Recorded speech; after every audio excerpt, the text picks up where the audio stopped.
Bismillahirrahmanirrahim. Assalamualaikum warahmatullahi wabarakatuh. Salam, Om Swastiastu, Namo Buddhaya, salam kebajikan, salam sejahtera dan salam sehat bagi kita semua. Yang terhormat para narasumber pada podcast RSUP Dr. Wahidin Sudirosodo, ibu-ibu, bapak-bapak, para pemirsa di seluruh Indonesia yang saya banggakan. Pada kesempatan ini kita kembali lagi di dalam pembicaraan kita masalah kesehatan. Bincang-bincang merupakan lanjutan pembicaraan kita sebelumnya, di mana pada saat ini kita akan berbicara tentang diagnosis dan penanganan penyakit jantung koroner dan juga pengaruh obat-obatan terhadap tubuh kita. Narasumber kita pada pagi hari ini adalah staf KSM Kardiologi Pusat Jantung Terpadu Rumah Sakit Umum Pusat Dr. Wahidin Sudirosodo dan Departemen Kardiologi dan Kedokteran Vaskular Fakultas Kedokteran Universitas Hasanuddin. Oleh karena itu kami akan perkenalkan narasumber kami. Yang pertama adalah Dr. Pendrik Tandeang, spesialis penyakit dalam konsultan kardiovaskuler. Selamat siang, Dok. Selamat siang.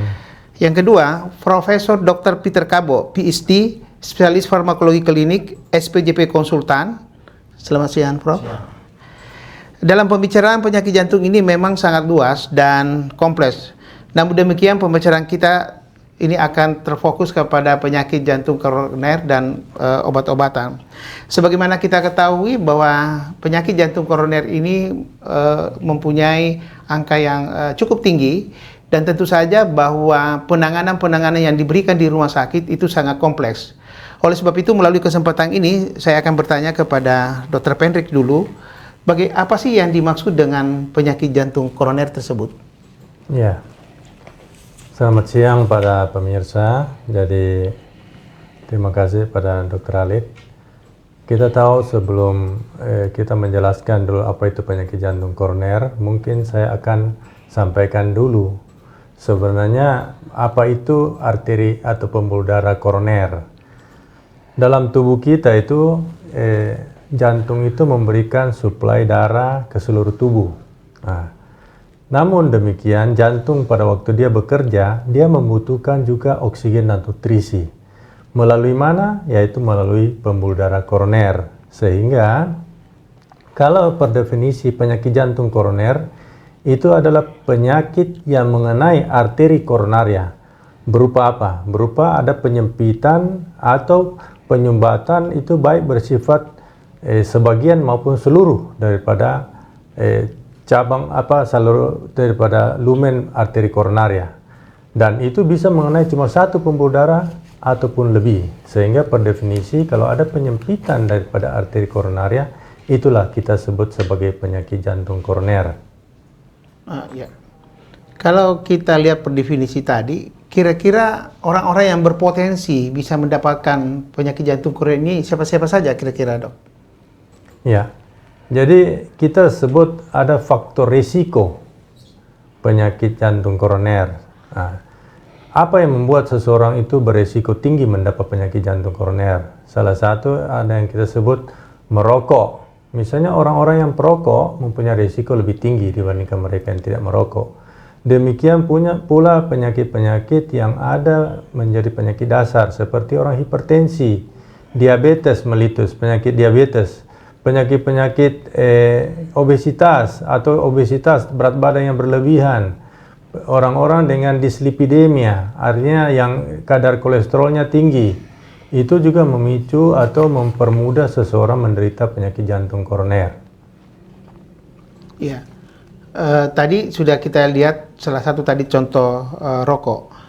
Tetapi bagaimana sebetulnya di dalam mendiagnosis suatu penyakit jantung koroner? Kira-kira pemeriksaan apa saja yang dibutuhkan sebetulnya? Jadi tentu untuk mendiagnosis suatu penyakit tentu kita harus analisa mulai dari keluhan pasien. Kebanyakan pasien-pasien penyakit jantung koroner itu datang mengeluh dengan keluhan mungkin sakit dada atau cepat capek bila beraktivitas, ataupun kadang-kadang menimbulkan rasa seperti rasa sesak misalnya waktu dia beraktivitas. Kalau ada keluhan-keluhan demikian, tentu yang pertama, selain kita menganamnesis sudah sejak berapa lama, kedua harus kita menstratifikasi faktor risiko. Faktor risiko itu apa? Yang seperti tadi saya sudah sebutkan. Apakah dia merokok? Apakah dia ada hipertensi? Apakah dia diabetes?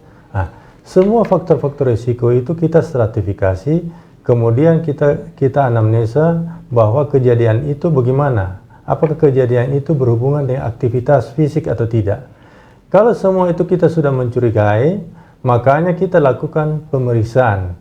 Pemeriksaan yang sederhana adalah tentu kita melakukan pemeriksaan kita sebut EKG atau elektrokardiografi. Nah, dari EKG itu tidak semua bisa terdeteksi secara langsung. Namun demikian, EKG yang normal pun juga tidak menyingkirkan bahwa bukan penyakit jantung. Sehingga kalau kita stratifikasi pasien-pasien tersebut ternyata faktor risikonya tinggi, kita lakukan tes yang lain walaupun EKG-nya normal. Misalnya kita anjurkan treadmill test atau uji latu jantung. Kalau dari sana ternyata terbukti ada kecurigaan penyempitan pembuluh darah dengan melihat gambaran rekaman listrik, itu kita harus lanjutkan dengan pemeriksaan lain. Pemeriksaan lain yang lain yang mana? Termasuk misalnya pemeriksaan ehokardiografi maupun ke pemeriksaan yang lain seperti misalnya kita harus ke gold standar, misalnya menggunakan angiografi koroner. Ya, pertanyaan terakhir, Dr. Pendrik, bagaimana yang harus dilakukan oleh seorang penderita penyakit jantung koroner supaya penyakitnya tidak tambah parah?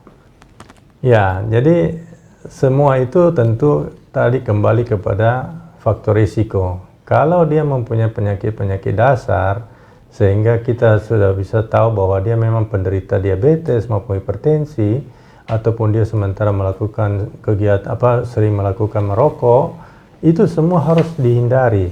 Dan kalau dia menderita diabetes atau hipertensi, makanya kita harus kontrol penyakit dasarnya sebaik mungkin. Demikian pula kalau dia punya kadar kolesterolnya tinggi, kita harus lakukan penurunan dengan menggunakan diet, olahraga maupun dengan menggunakan bantuan obat. Dan semua faktor-faktor risiko itu harus ditekan supaya penyakitnya tidak berlangsung lebih parah.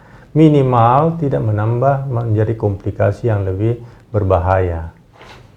Ya, kasih banyak dok penjelasannya. Ya, baik. Saya akan masuk ke pertanyaan ke Prof. Peter. Prof tadi sudah dijelaskan terkait dengan pengertian penyakit jantung koroner dengan beberapa faktor risiko yang ada.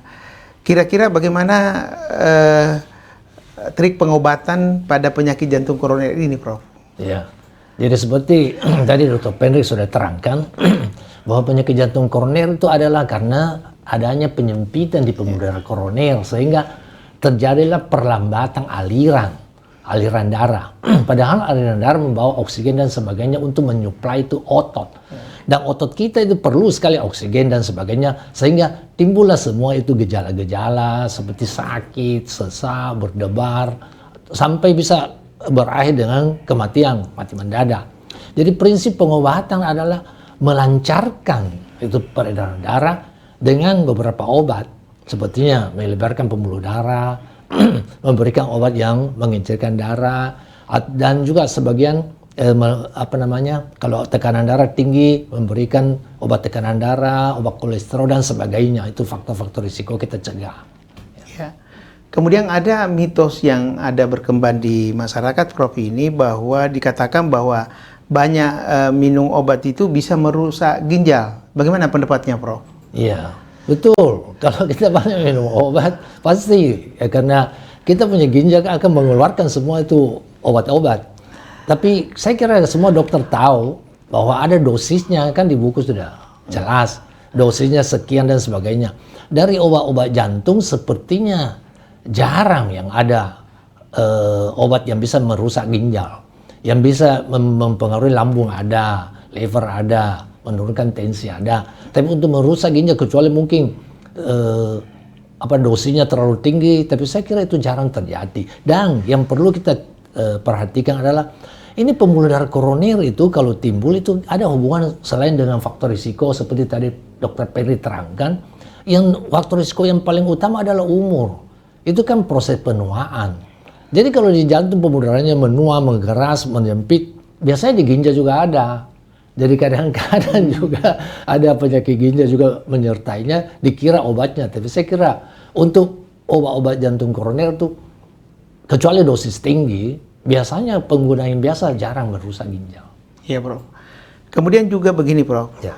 Bagaimana strategi kita di dalam hal pengobatan pasien penyakit jantung koroner yang tidak mau dilakukan tindakan intervensi karena ada indikasi, tetapi pasiennya tidak mau. Ini bagaimana ini, Prof? Ini? Sebetulnya itu indikasi intervensi kan sudah diperhitungkan, mestinya akan lebih baik kalau dihitung-hitung resiko dan jeleknya. Tapi ya begitulah. Tentu orang takut intervensi, selalu minta kalau bisa pakai obat saja. Iya. Ya.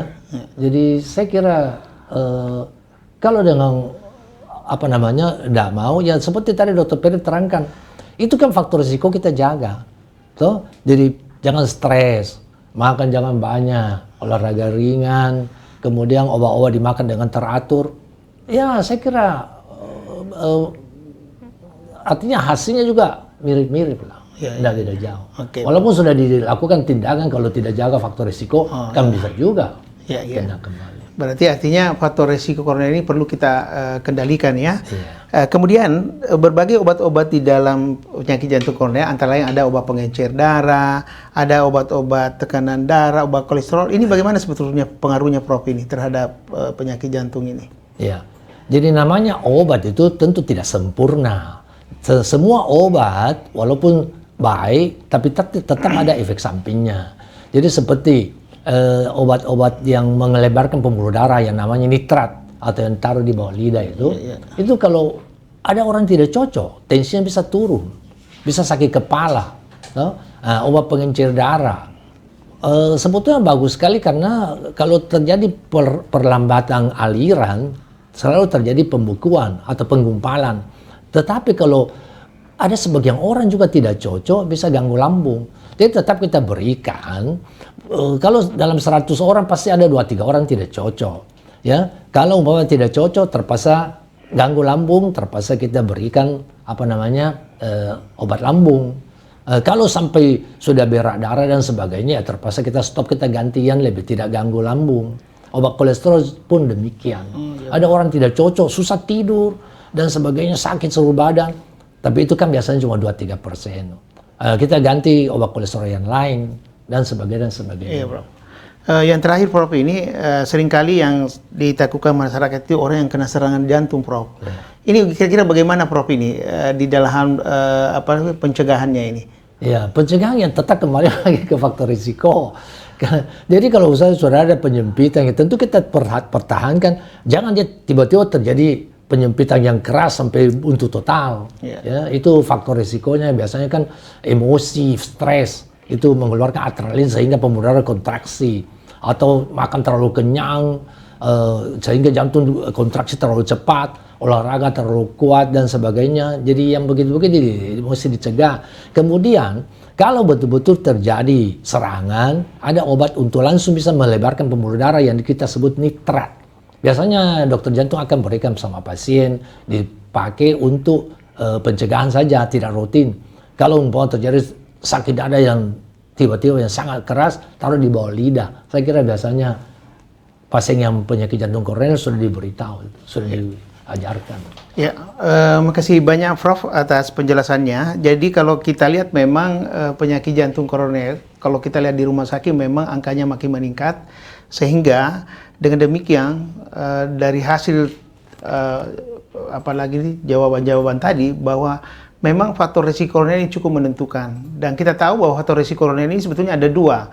Ada yang bisa kita ubah, ada yang tidak bisa kita rubah. Yang tidak bisa kita ubah itu 3. Yang pertama adalah umur, jadi 45 tahun untuk laki-laki dan perempuan 55 tahun atau sudah menopause. Yang kedua adalah laki-laki lebih banyak daripada perempuan, biasanya dihubungkan dengan merokok. Yang ketiga ada faktor keturunan. Jadi kalau orang tua kita kena, maka resiko itu ada juga sama anaknya. Kemudian faktor risiko yang bisa kita ubah, misalnya kolesterol yang tinggi, tekanan darah yang tinggi, ada gula, ada faktor olahraga, merokok. Ini sebenarnya faktor-faktor yang memang kita harus hindari. Dan ada satu hal yang menarik pada faktor risiko koroner ini, ada yang disebut dengan kepribadian tipe A. Kepribadian tipe A adalah orang-orang yang kalau pergi bekerja, pergi sekolah, mukanya cuek, tidak ada senyum, katanya orang seperti ini mudah kena serangan jantung.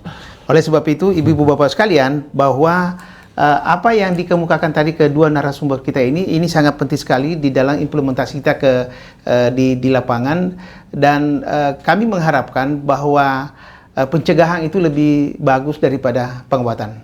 Saya akhiri, wabillahi taufiq wa hidayah. Wassalamualaikum warahmatullahi wabarakatuh.